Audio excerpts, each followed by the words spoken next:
Добар ден, почитувани гледачи. Отворено студио 1, 17 часот. Се враќаме повторно во овој редовен термин, како што веќе на сите ви е добро позната. Овој пат ќе разговараме на една интересна тема, односно по тој повод ќе се одржи утре и конференција. Станува збор за инфлуенсер маркетинг, нов комуникацијски предизвик за општеството. Токму на оваа тема разговараме со Сашо Пешев, председател на Македонската асоциација на агенции за маркетинг и исто така и со генералната секретарка на агенцијата, односно на асоциацијата Фросина Божиновска. Добар ден и добре дојдовте во отвореното студио 1. Добар ден, добро ве нашле. Така, најпрво јас би започнала во однос на тоа. Веќе на сите ни е познато што е инфлуенсер маркетинг, но е по-конкретно да дадеме една дефиниција за да ги запознаеме и гледачите што точно представува. Јас би започнал да го проширам малку прашањето генерално за конференцијата. Значи, конференцијата е предвидена биде во два дела. Првиот дел се однесува повеќе за новите комуникацијски трендови во медиуми, во смисла на начинот на кој се употребуваат и ги користат различни целни групи новите медиуми версус традиционалните, да кажеме, како за пример телевизијата, која е на некој начин позната како некој линеарен медиум еднонасочен. Младите генерации под 34 години се покажува дека само 20% од нив ја гледаат на традиционален начин. Значи, оние употребуваат со time shift viewing, значи одложено гледање на содржината, ја гледаат на смартфон, ја гледаат на таблет, ја гледаат на стриминг, гледаат различни платформи Netflix и HBO. И таа целна група реално не употребува на истиот начин како што повозрасната целна група која, да речеме, гледа се уште традиционална телевизија. Ке зборуваме за тоа, ке зборуваме како да ги таргетираме различните целни групи, како да се трансформира до некаде медиумите и некои општи трендови нови во областа на медиумите. И вториот дел на конференцијата ни е инфлуенсер маркетингот, една област која стана многу трендовска последниве години. Да речеме дека веќе ги перцепираме како медиуми. Некои од инфлуенсерите имаат дури во Македонија над 100-150 илјади следбеници. Тие се медиум сам за себе, имаат секоја нивна порака, има рич, достигнува до десетици илјади публика, која е некојаш повеќе и од традиционалните медиуми. И они тоа го користат на начин да си го продават своето време, својот бренд, својата популарност. И клиентите го прифаќаат тоа, го купуваат и буџетите се се поголеми. И сега ние ќе зборуваме малку за неколку аспекти на тој инфлуенсер маркетинг. Едниот од аспектите е буџетите, клиентите, ефикасноста, како да ја мериме ефикасноста на тоа. Другите аспекти на инфлуенсер маркетингот се делот на етичкиот дел, да кажеме, и легалниот дел, законскиот дел. Законскиот дел во смисла вие сте телевизија, доколку дека поставиме брендирано шише, вие ќе имате обврска да пред агенцијата, пред регулаторот да одговарате, да поставите комерцијален оглас дека е product placement и така натаму, за разлика од таков оглас на социјалните мрежи. Апсолутно се може да биде ставено во неограничено време и количина, а тоа никој не го регулира и во смисла на етичкиот дел дека често пати корисници на тие содржини рекламни пораки се публика која е можеби малолетна, можеби не е наменета таа содржина, а повторно тоа не е никако регулирано во законскиот дел, така да ќе опфатиме повеќе аспекти на на инфлуенсер маркетингот, ќе имаме интересни гости, ќе зборуваме и за тоа. Мислам дека ќе биде една добра, интересна, модерна тема, современа тема која мислам станува се позначајна. И според вас, Фросина, зошто е значаен инфлуенсер маркетингот во денешно време? Значајно е бидејќи тоа е начин на кој луѓето на денешно време комуницираат. Се повеќе се користат социјалните медиуми. Младата популација кај нас многу ги користи и многу ги следат тие луѓе што се инфлуенсери, односно така наречени инфлуенсери. И на тој начин компаниите наоѓаат некој поинтересен начин на кој би можеле да дојдат до нивната целна публика. Ја споменавте регулацијата, потребна ли е регулација на интернет просторот, бидејќи телевизиите, радијата, медиумите се Зборувам за овие традиционални електронските се уште не се влезени во законот. Потребна ли е некоја регулација, бидејќи споменавте дека и до одредени реклами, до одредени моменти стигнуваат и публика која што е малолетна? Се има тука два аспекти. Првиот аспект е регулација на делот на интернетот, веб порталите, паблишерите, како ги нарекуваме ние на интернет. И тоа е сектор кој во светот е делумно регулиран, значи нигде немаме комплетна регулација на она што се случува во кај веб порталите како медиуми. Ние имаме напишано еден закон за медиуми кој е во најголем дел пресликан од словенечкиот закон.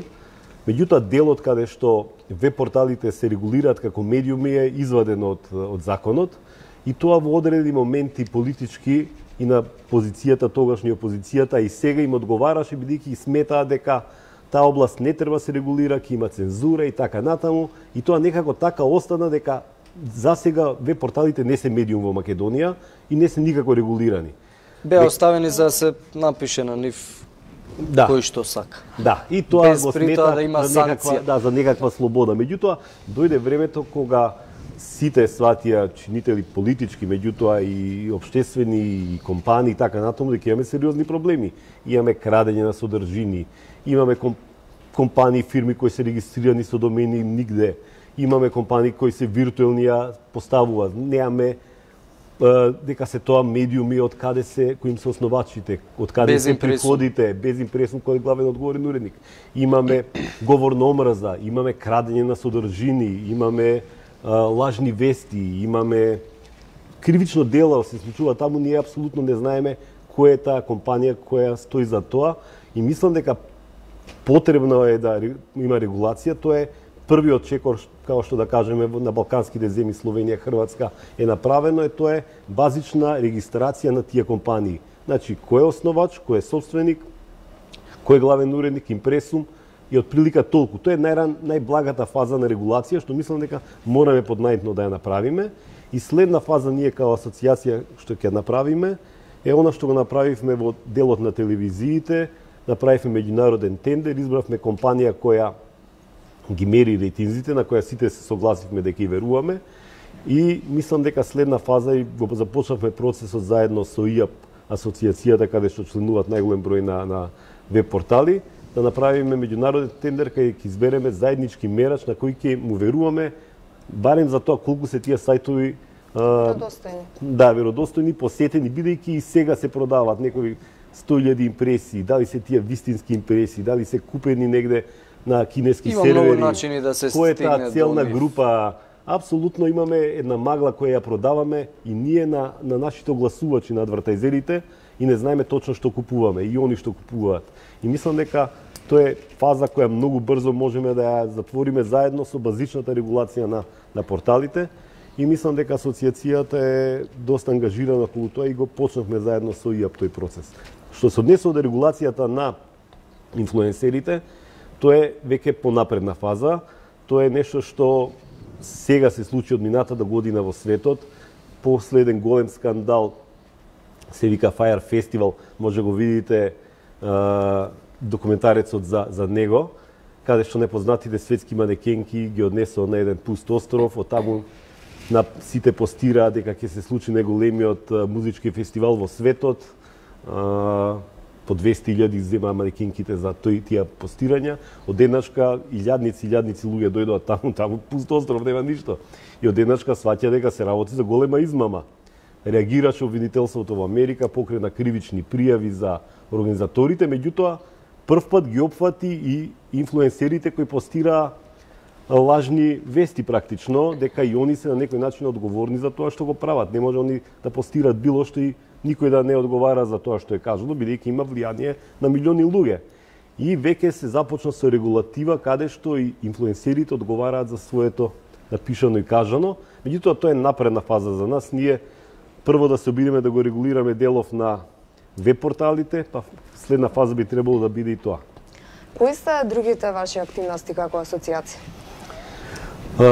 Доминантно е унапредување на професијата, решавање на заеднички интереси, семинари, соработка со со регионалните асоциации. Словенечката е многу активна, таму има 15-20 вработени луѓе кои исклучиво се бават со унапредување на професијата. Второ е законската регулатива. Има моментално е голем тренд во Европа, регулација на тоест GDPR, отприлика податоците кои ги оставаме ние на социјалните мрежи, ги има на интернет, кои се види дека може да бидат злоупотребени во изборни цели и така натаму. И законска регулатива која Европска унија ја наметна да мора сите земји членки да ја прифатат. Ние како членка која аспирира таму сме исто принудени тоа да го превземеме, и тоа е една сериозна тема која што мора да се обработи законски од аспект на агенции, на огласувачи, на медиуми, на корисници. Се занимаваме и со законскиот дел. Во секој случај асоциацијата последниве неколку години е доста активна и членува тука 15 најголеми агенции преку кои да речеме поминуваат 70% од буџетите во македонските медиуми, вработува најмалку 500-600, можеби повеќе професионалци, и е една сериозна групација со промет, да речеме, од 30-40 милиона евра. Сериозна групација и сме доста единствени во тоа дека треба да помогнеме во напредување на професијата. И една од последните работи што мислам дека е битна е враќање на златната прашина на нашата професија. Последните 10-15 години имаше еден тренд на луѓе сака да работат во маркетинг, тоа беше нешто многу тренди, секси, сите беа возбудени околу тоа. Дојде време на криза, стана многу тешка работа, не толку платена и полека младите почнаа да бегаат од работа во агенција. Мислам дека во последниве години со дигиталните агенции, со технологијата, со социјалните мрежи полека повторно се зближивме, повторно имаме наплив на млади луѓе кои сака да работат во агенциите, и една од функциите и тоа да ја вратиме, значи да додадеме некоја златна прашина на нашата професија. Да, сакав токму за работата на асоциацијата да ја прашам Фросина, кои се предизвиците, предностите, недостатоците. Лично како некој што работи за асоциацијата? Па да. Или од она искуство од другите, доколку ви е пренесено? Па во принцип јас сум прилично нова, некоја половина година, меѓутоа навистина е предизвик и интересно да се работи со толку професионалци, затоа што ова е сепак асоциација на најголемите маркетинг агенции во Македонија и имате можност да ја запознаете целата струка, односно луѓето што работат, и да научите многу од нив, пред се на лично ниво. И навистина е многу голем плюс и предизвик тоа што работите на проекти што буквално влијаат на целата маркетинг индустрија и на целото општество. Во каква состојба се наоѓа сега маркетинг индустријата во Македонија?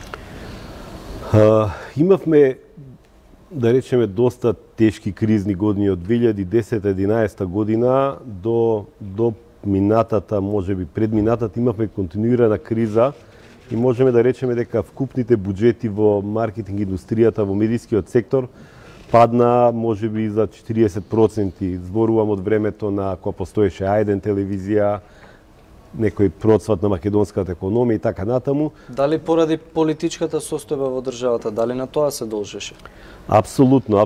Или играат и други фактори улога? Не, политичката криза секогаш влие и на економската криза, предизвикува економска криза. Економската криза често е и психолошки феномен, кога не сте сигурни, вие не сакате да трошите пари. Кога не сакате да трошите пари, се смалува јавната потрошувачка. Нормално компаниите се во криза и они многу лесно кратат од маркетинг буџетите во некоја прва фаза на криза.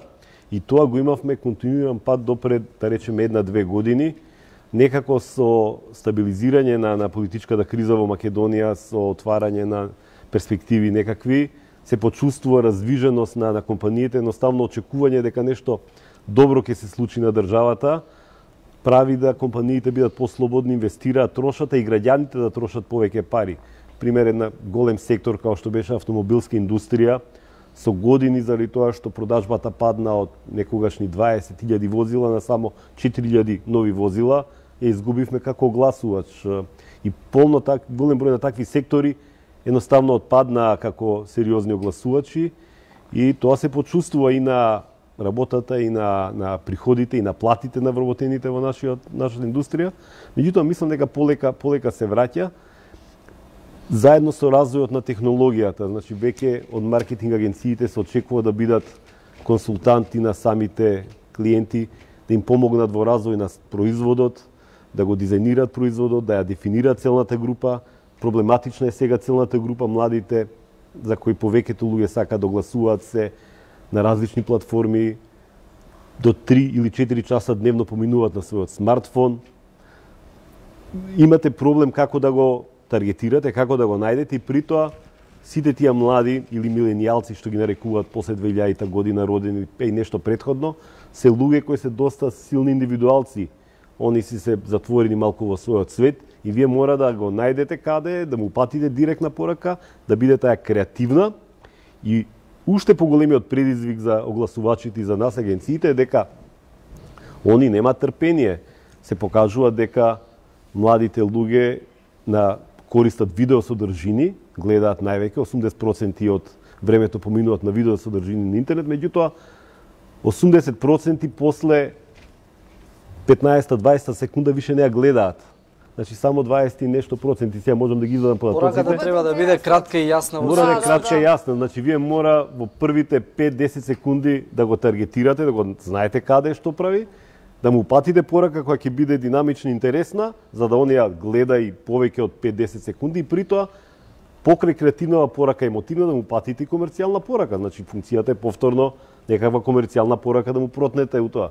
И тоа е сериозен предизвик за адвертајзерите, меѓутоа и за агенциите. И вие мора да бидете успех тие пораки? Што покажуваат истражувањата? Дали имаат успех пораките? Па секако дека имаат.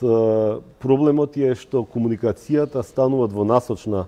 Значи, помина времето кога ви имавте линеарна комуникација, имате една телевизија, имате, не знам, главна програма, вести или филм, па ќе пуштите тука реклама, сите ќе ја видат и се завршиле работа. Сега не е така.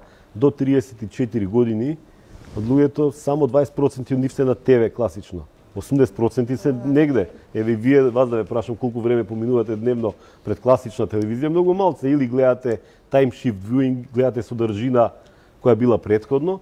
Тоа е предизвик и за вас медиумите, през телевизиите, бидејќи вие мора да се трансформирате од класичен бродкастер, линеарна ТВ, во произведувач на содржини. Вие ќе бидете гледани ако имате содржина. Нешто поинакво тоа што го имаат другите. Што го имаат другите, поинтересно, и вие не мора бидете се видени. Се трудиме и во таа насока да работиме. Да. Ако не бидете гледани во првиот момент, ќе бидете гледани со time shift viewing, ќе дојам вечерта ќе ве видам назад, ќе ве видам на интернет, ќе ве видам на вебсајтот, ќе ве видам на YouTube. Не е битен каналот, битна е содржината дека ќе гледам кај вас и вие мора да се трансформирате паралелно со развојот на оваа технологија и тоа е предизвик за сите нас. Дополнителен проблем е на огласувачите, кога вие го гледате на некоја платформа или го гледате на YouTube или го гледате на time shift viewing, кога ќе дојде блокот за реклами, вие го прескокнувате. Значи, ние имаме и тука дополнителен проблем како да ве задржиме и да ви упатиме пораката и тоа е. Па постојат нормално е ова што го зборувавме, начини да таа биде кратка, да биде видео содржина, да предизвика некаква емоција во првите 5 до 10 секунди да ве таргетира.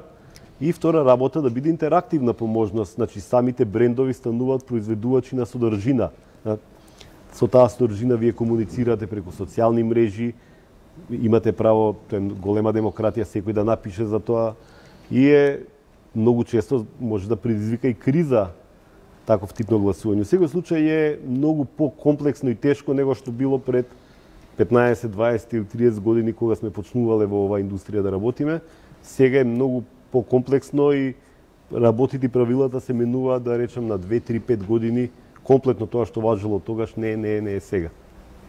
Фросина, околу конференцијата, ќе има ли еве од македонскиве инфлуенсери, бидејќи тоа е една од темите, ќе има ли некој од нив своје обраќање или пак други јавни личности, гости од странство кои што ќе ги споделат своите искуства? Нормално, значи конференцијата ќе биде поделена во два дела, како што Сашо веќе кажа.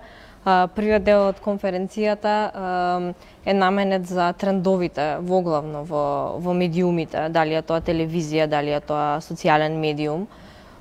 И тука ќе имаме двајца гости од странство, односно од Србија, госпоѓата Љубица Вукчевич, која ни доаѓа од Србија, која ќе ни раскаже малце повеќе за трендовите што се сега актуелни во дигиталниот свет. Исто така господинот Срđan Ерцак. Имаме исто така една панел дискусија со господинот Зоран Спасов и Игор Трајковски. Потоа ќе преминеме, после кратка пауза, ќе преминеме на вториот дел, каде што повеќе ќе се зборува на инфлуенсер маркетинг.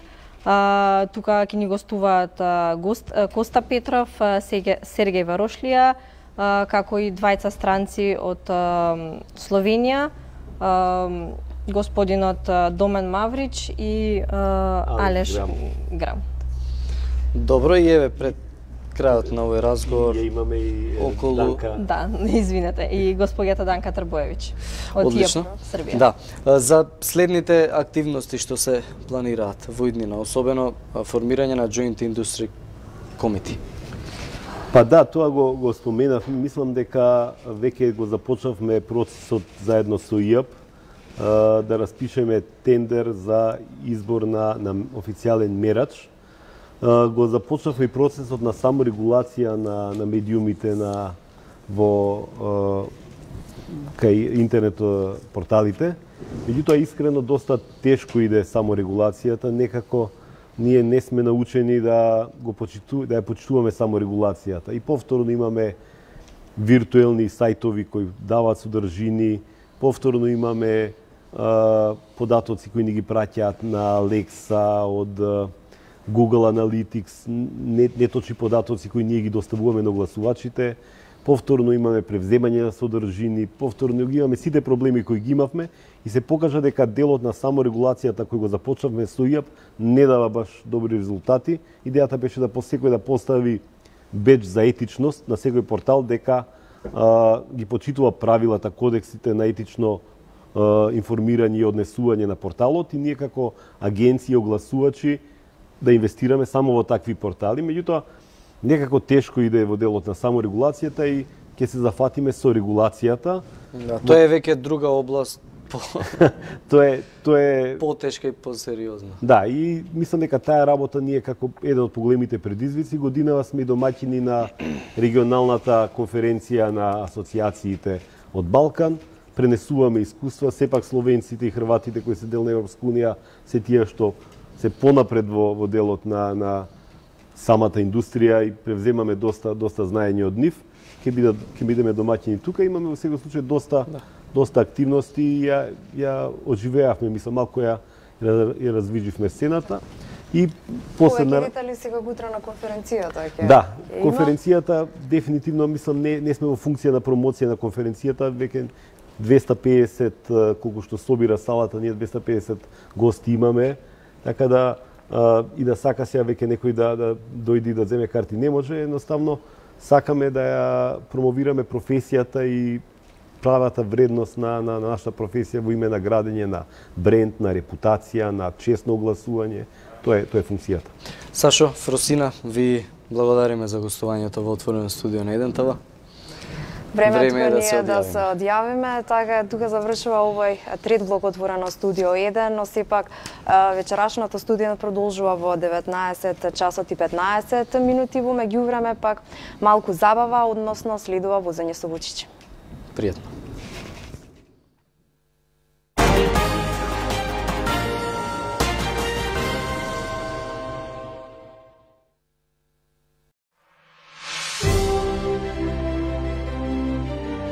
Среќен роден ден, 1 ТВ.